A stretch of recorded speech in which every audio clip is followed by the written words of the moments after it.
Bonjour Christine Boutin, Bonjour. présidente du Parti chrétien-démocrate. Merci d'être avec nous. Vous êtes aussi candidate à l'élection présidentielle. Si du moins vous obtenez vos signatures, c'est en bonne marche?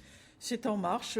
C'est un petit peu plus compliqué que ce que je croyais, mais enfin bon, ça avance. Pourquoi l'UMP, on vous met les bâtons Non, dans les roues? non, je pense pas qu'on puisse. Vous savez, il y a près de 40 000 personnes qui peuvent signer. Non, je pense que c'est plutôt l'environnement qui est très instable et qui fait que les élus se posent beaucoup de questions, de savoir qu'est-ce qui va se passer. Donc voilà, pour l'instant, ils sont prudents. Oui, on regarde évidemment l'actualité internationale. Il y a ces images qui nous viennent de Libye avec le Conseil national de transition qui proclame la charia au premier jour donc de son installation après la chute de Kadhafi. Ça me fait froid dans le dos. Honnêtement, ça me fait froid dans le dos. Parce que, qui veut dire charia, c'est absolument l'inverse. C'est un signal qui est envoyé aux pays occidentaux, aux démocraties, pour leur dire, vous n'avez pas le droit de venir chez nous. Hein. Nous, on s'occupe de nos affaires. Et la charia, c'est certainement pas la promotion de la femme, c'est pas la démocratie. Je suis très inquiète, oui. Oui, et ça veut dire que c'était une erreur, finalement, d'intervenir en Libye? Écoutez, toute l'affaire libyenne depuis le début me semble excessivement compliquée et hasardeuse. Donc, on va voir. Vous savez, simplement, moi, quand j'ai vu la mort de Kadhafi, j'ai pas pu m'empêcher de voir en superposition la poignée de main avec le président de la République en 2007. Grandeur et décadence, dictateur et barbarie.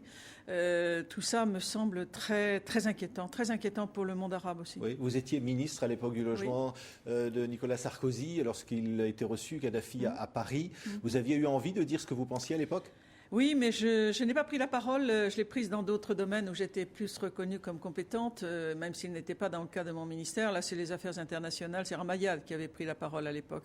Moi, je n'avais rien dit. Oui. Mais je n'en avais pas moins pensé. Oui, il y a et la Tunisie aussi qui vote. Et on dit là, un parti islamiste modéré qui fait un bon score. On n'a pas encore les résultats tout à fait définitifs. Mais attendons les déclarations de ce parti islamiste modéré pour voir ce qu'il va proposer. Est-ce qu'il propose la charia aussi? Non, je pense pas. J'espère que non. Oui, ça veut dire que là encore, il y a une prépondérance du religieux ou en tous les cas de l'islam? Écoutez, on pourra peut-être faire une autre émission sur la distinction entre religion et État, islam et État. Je pense que dans la religion, pour les islamistes radicaux, il n'y a pas de différence entre État et religion. Vous pensez qu'on peut être islamiste modéré, comme on le dit pour les islamistes en Tunisie? Je pense qu'on peut être musulman, vivre sa foi en faisant la séparation avec l'État. Oui, je pense que c'est possible. Mais il y a naturellement les radicaux qui sont beaucoup plus intransigeants et qui ramènent tout au même niveau. Alors, quand vous êtes candidate du Parti chrétien-démocrate, ça veut dire qu'on peut finalement être candidate et aussi soutenir une religion? Mais le Parti chrétien-démocrate n'est pas... Je ne suis pas l'église, porte-parole de l'Église de France et ils ne me reconnaissent pas cette responsabilité. Et heureusement, le Parti chrétien-démocrate n'est pas un parti confessionnel. Il y a des musulmans, il y a des juifs, il y a des agnostiques, des gens qui croient en Dieu et qui ne croient pas au Parti chrétien-démocrate. Le Parti chrétien-démocrate s'inscrit dans l'histoire des idées politiques françaises qui viennent de Robert Schuman, le MRP, le CDS, etc., qui a été complètement bazardé, je puis dire, par François Bayrou. Et moi, je ne peux pas imaginer qu'en France, où tout de même les racines judéo-chrétiennes sont importantes dans son histoire, il n'y ait pas ce courant de pensée qui existe. Et donc, mon ambition, c'est effectivement de faire revivre ce courant de pensée qui est en fait social et humaniste. Oui, François Bayrou, puisque vous en parlez, qui va être candidat, il n'en cache pas son intention à l'élection présidentielle, disait « Il faut finalement un gouvernement qui rassemblerait Alain Juppé, François Hollande face à la crise ». Il demande cela. Je pense qu'il sera nécessaire d'envisager, compte tenu de la gravité de la situation, un gouvernement d'union nationale. Ce n'est pas ni M. Bayrou, ni moi-même, ni vous qui pouvez en décider. Ce sont les hommes politiques qui sont actuellement en charge de notre pays et de l'Europe de décider de travailler ensemble. Moi, je pense que ça va s'imposer.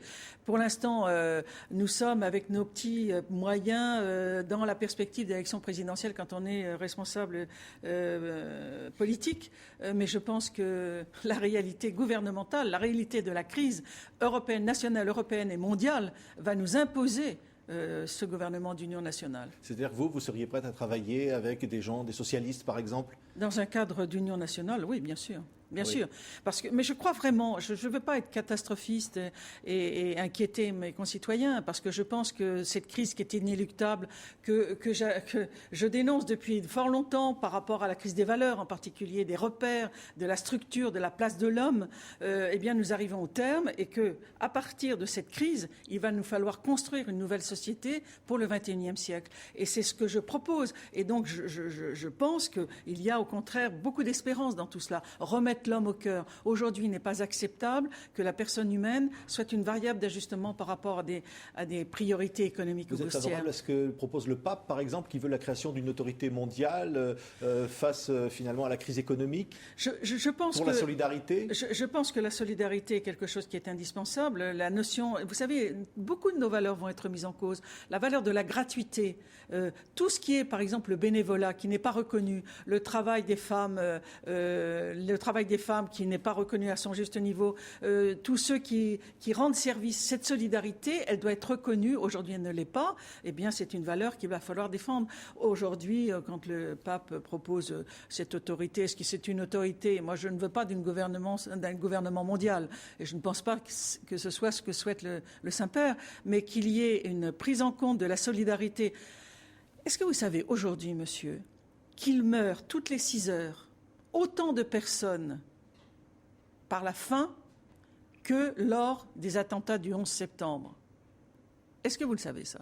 Est-ce que vous croyez qu'on peut continuer comme ça? Est-ce que vous pensez que le monde peut continuer comme ça? Ce n'est pas possible. Vous pensez des solutions économiques? Par exemple, il y a évidemment l'espoir d'un accord avec les banques pour mercredi au niveau européen pour sortir de cette crise. Vous n'y croyez pas? Je pense que la décision qui a été prise d'effacer une partie de la dette grecque était indispensable parce qu'elle est conjoncturelle, immédiate, mais elle ne fait qu'aggraver les difficultés et notre déséquilibre. C'est la raison pour laquelle il faut prendre des mesures structurelles et rapidement. Il faut absolument. Et vous voyez, il n'y a pas que l'Europe qui est engagée. Même les Chinois, les Américains sont en train de regarder et sont très inquiets de l'avenir de l'Europe. Alors il va y avoir un accord mercredi, bien sûr. Ça va être un accord ponctuel où on va nous faire des petites récapitulations des banques, mais c'est pas ça ce qu'il faut. Il faut aller beaucoup plus loin. Moi, j'ai avec les économistes avec lesquels je travaille des propositions tout à fait concrètes pour relancer la croissance. Vous proposez notamment donc l'euro-franc. Oui, c'est-à-dire que c'est une monnaie oui. complémentaire. C'est très important.